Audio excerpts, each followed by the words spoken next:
Cheers, and welcome back to Cooking with MoWino.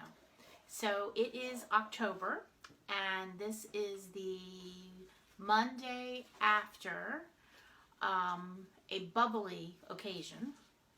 Cheers. For 3 years in a row, I have sparked bubble parties. I started an organization called Bubbles and Boobs because Global Champagne Day happens in October, which is Breast Cancer Awareness Month. And so we have fun raisers for breast cancer. And we have had parties on 3 continents, 4 countries, 11 states, and the District of Columbia. However, as the crazy year of COVID, we couldn't have our bubble parties, so we had a Zoom party. And it was very successful. It was Friday night, and I had a lot of bottles of bubbly to show and to taste and couldn't finish them all. So we are going to use some of our leftovers to make champagne chicken. And you saw our prep board. So basically what I'm going to do right now and then bring you back in is that I am going to flour our chicken breasts that I have trimmed and pounded so they're a little thin. And I'm going to flour them, fry them on the in the skillet, and then take them out and then use their drippings with some champagne and make a lovely sauce, an elegant dinner that's going to be very casual. So here we are. I have just now turned over the chicken, which I heavily floured in gluten-free flour because I want to be able to make a thick sauce. The key to a thick sauce is how much flour is left in the pan. And when we do this, that I'll be able to tell if I have to add more flour or if there's enough residual flour left over from the chicken that will help thicken the sauce. So stay tuned. I have now browned my chicken in the flour, and it's beautifully crusty. Not cooked all the way through, but close to it. I learned something new today. I dipped my chicken in egg, which allowed the flour to stay on. I don't eat eggs, so I never think to use them. So I was dipping my chicken previously in milk, almond milk really. But I always had a problem with the flour coming off. So I was very careful, thinking not to allow that to happen because I want this chicken to be a decadent champagne worthy. And anyway, looks fabulous. So we're going to put this off to the side. And we have our pan here with all our drippings. Okay, so we are going to add now 2 leeks that have been washed and quartered cut. Hopefully you've seen by now my video on how to wash and cut leeks.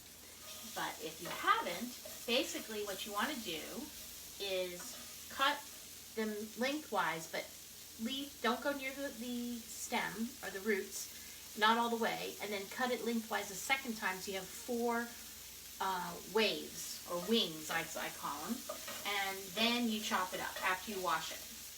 I'm going to add a pat of butter.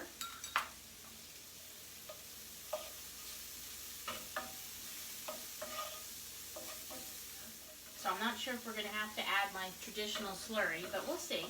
As we go along, we'll figure it out.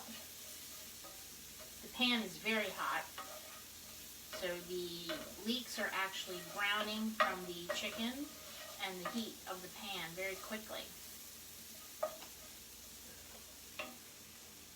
I'm now going to add a little bit of garlic. You never want to put your garlic in first because that will definitely burn. So you kind of want to get something else in the pan so it has something to hang on to so it doesn't go into the flame. Half a pint of chopped cherry tomatoes.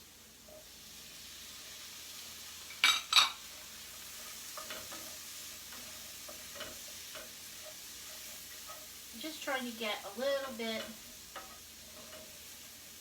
of the tomatoes softened. The heat that they just hit should start to instantly soften them. Now the chef makes a sip. So the bubbles that we're doing right now is a sparkling brut from Schaumsburg in California. the Mirabella Brut. And I have to say, this was one of the favorite sips of the evening of Bubbles and Boobs. And we have, I'm going to say about a cup left. So I saved it specifically so that I'd be able to use tonight. Serve this over orzo. Okay, oh, I just got a whiff of tomatoes, so it's time. We are now adding our champagne, our sparkling wine. Effervescent bubbles are coming through.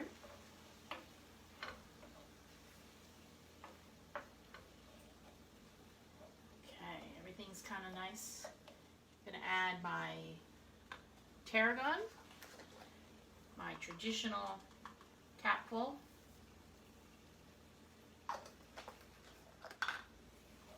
Oh, the aromatics going on are fab. Now I'm going to add a little cream because I want to make this really a decadent dinner. Just a quarter of a cup.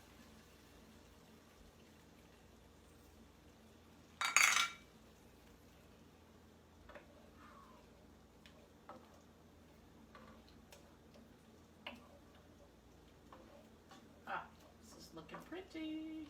A little bit of white pepper. Comes out really fast, so I always put it in my hand first. And the main reason for the white pepper is because I just didn't want any black specks sitting in the cream. We already have the specks of the tarragon. Okay. Put our chicken back in so that it can warm through and cook the rest of the way.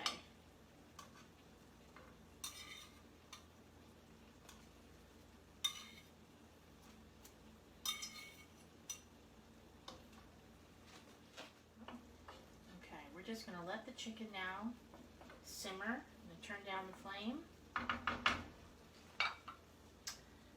And we're going to enjoy this. Cheers. Hi. Welcome back. So our chicken has been simmering for a few minutes. Our orzo is done and waiting for our beautiful chicken. So what I'm going to do is take our chicken and put it on our serving platter with the orzo and some blanched asparagus that I had cooked previously. See? Delish. Now, most of the liquid seems to have cooked down quite a bit, and I want some more sauce.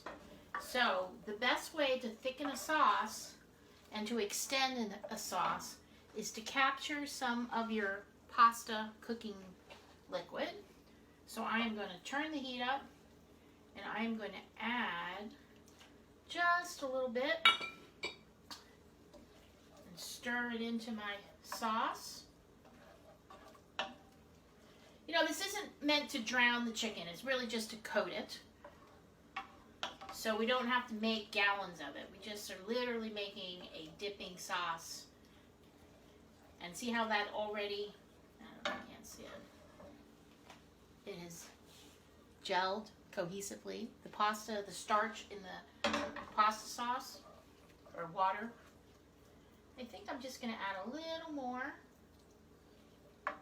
because again, I'm trying to extend it.